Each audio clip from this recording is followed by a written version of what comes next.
Hello everyone. Welcome to my new project. We're exploring phrasal verbs in this video, which are a fundamental part of the English language.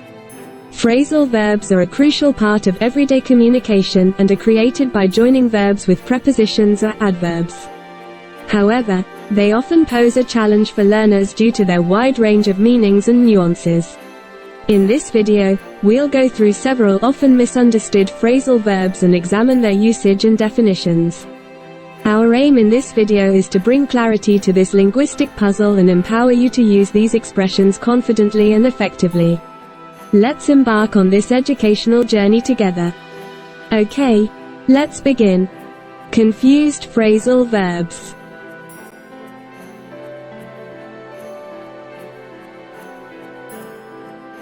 Give in refers to the act of surrendering or yielding to external pressure, demands, or circumstances. It often implies submitting to a force or persuasion that one finds challenging to resist. In usage, give in is frequently employed when describing the act of yielding or submitting to various external pressures. These pressures can manifest socially, emotionally, or in specific situations. It is also used to signify the acceptance of defeat or the acknowledgement that resisting a particular force is no longer feasible. Give up involves stopping efforts or quitting a particular activity or pursuit. It signifies a decision to discontinue attempting something due to challenges, exhaustion, or realization of futility.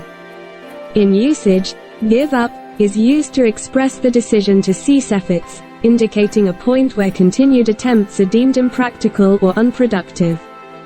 It involves acknowledging that the pursuit is no longer worth the effort, often due to encountered difficulties or a perceived lack of progress. The synonyms that can enrich our vocabulary and help us better comprehend the meanings of give in and give up. Give in, yield, surrender, concede, relent, submit, capitulate.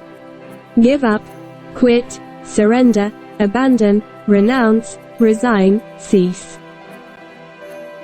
Here are some examples of give in. Sarah tried to resist peer pressure, but eventually, she gave in and joined the group for the outing. In the business negotiations, the company had to give in to some of the client's demands to secure the deal. During the heated argument, neither side wanted to give in, but eventually, a compromise was reached.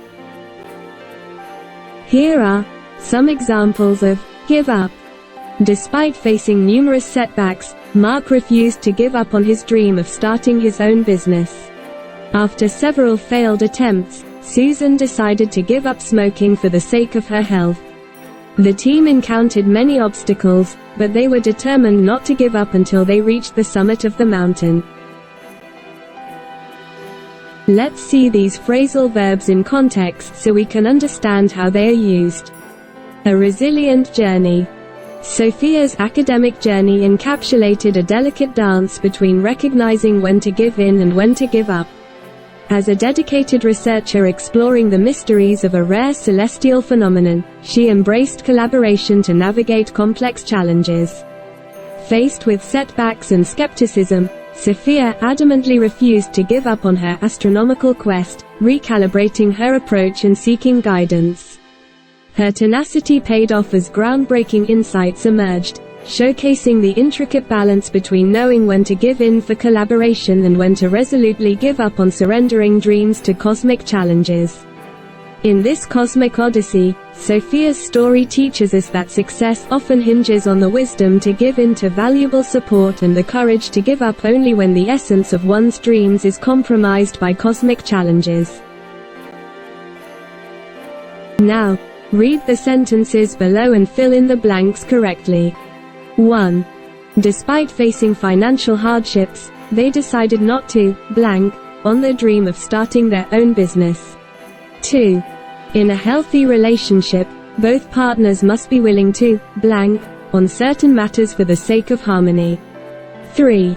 The athlete's decision to blank on rigorous training paid off with a gold medal at the championship. 4. After encountering numerous rejections, Kate was tempted to blank, but her determination kept her going. 5. Negotiations require a willingness to blank on certain points to reach a mutually beneficial agreement. 6. Learning a new language involves knowing when to blank to constructive corrections for improved proficiency.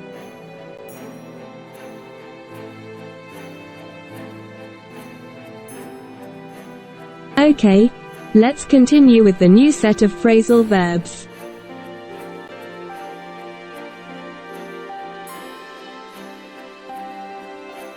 Call off refers to the act of cancelling a planned event, activity, or arrangement. It is commonly used when a pre-scheduled gathering, meeting, or occasion is terminated before it takes place. In usage, call off is a term commonly used to describe the action of cancelling a pre-planned event, meeting, or activity. It implies the intentional abandonment of an arranged engagement due to various reasons, such as unforeseen circumstances, logistical issues, or unfavorable conditions. This phrase is applicable in contexts where a scheduled gathering or event becomes impractical or unfeasible, leading to its cancellation. Call out involves shouting or saying something loudly to draw attention or make one's voice heard.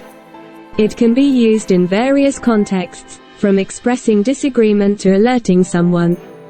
In usage, call out involves raising one's voice or making a loud declaration, typically to attract attention, voice dissent, or express opinions in a clear and audible manner.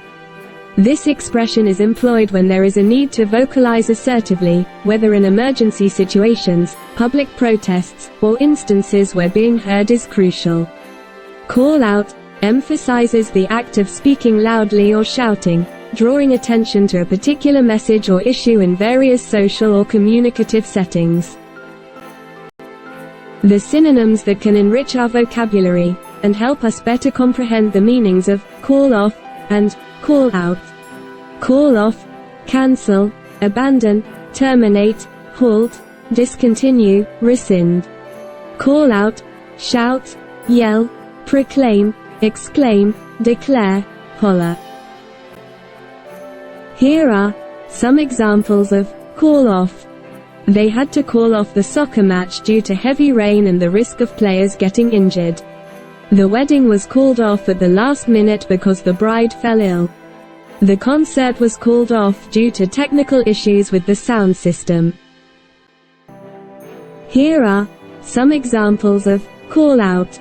During the protest, the crowd began to call out slogans demanding justice and equality. The teacher had to call out the disruptive student for talking loudly during the lecture. In a moment of danger, she had to call out to her friend to warn him about the approaching car. Let's see these phrasal verbs in context so we can understand how they are used. Classroom incident. During a lively classroom discussion, tensions escalated when two students engaged in a heated disagreement. Concerned about the potential for further disruption, the teacher had to make a difficult decision to call off the debate temporarily. Sensing the need to address the underlying issues causing the conflict, the teacher also decided to call out for a collaborative discussion on effective communication strategies. Addressing the class, the teacher emphasized the need to express differing opinions without resorting to confrontation. This dual approach, both calling off the immediate source of conflict and calling out for constructive dialogue, created a more inclusive and learning-friendly environment. Now, read the sentences below and fill in the blanks correctly. 1. The teacher had to blank the student who was constantly disrupting the class. 2. In a moment of danger, she had to quickly blank to her friend to warn him about the approaching danger. 3. Due to the thunderstorm, Luna and Jack had to blank the outdoor picnic. 4. The meeting was blank because most of the key participants were unavailable. 5. During the protest, the crowd began to blank against unfair policies. 6. The referee decided to blank the match because of unsafe playing conditions.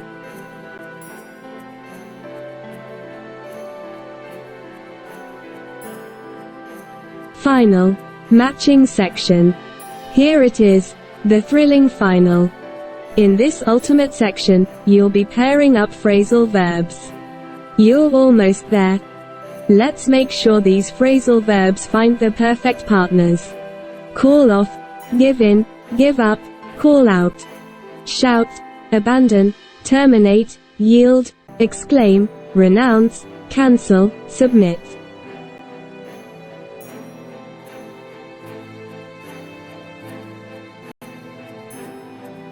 And there you have it, our journey through the realm of phrasal verbs. We've explored, clarified, and hopefully demystified some of these often confusing pairs. Remember, mastering phrasal verbs is an ongoing process, and the key is consistent practice and exposure to diverse contexts. Keep experimenting, keep learning, and soon these expressions will become second nature.